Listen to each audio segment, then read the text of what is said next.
Assalamualaikum warahmatullahi wabarakatuh. Nama saya Afnita Citra Utama dari kelas 11 IPA 1 akan membacakan biografi dan juga ide pemikiran dari Jamaluddin Al-Afghani.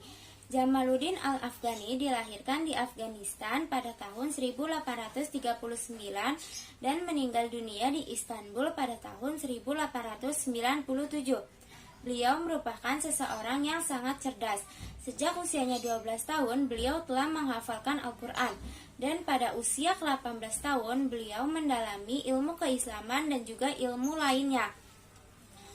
Dan beliau dikenal karena menghabiskan hidupnya demi kemajuan Islam.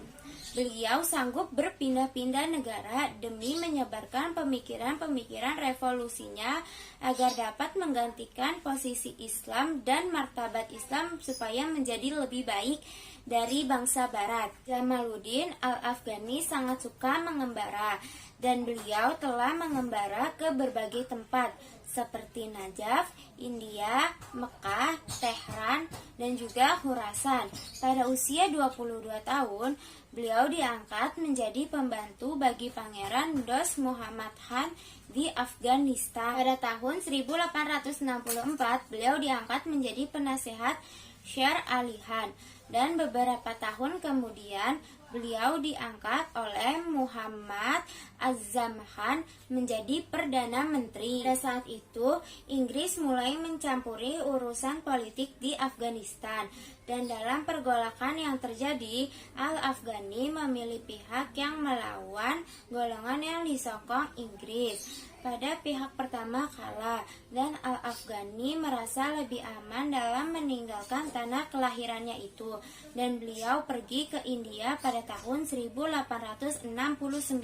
Beliau meninggal dunia pada tahun 1897 Masehi pada usia 60 tahun dan dikebumikan di Istanbul. Pada tahun 1944, jenazahnya dibawa ke Afghanistan atas permintaan kerajaan Afghanistan dan dikebumikan di Kabul di dalam University Kabul dan dibangun mausoleum untuk beliau. Pemikiran Jamaluddin Al-Afghani tentang pembaruan Islam.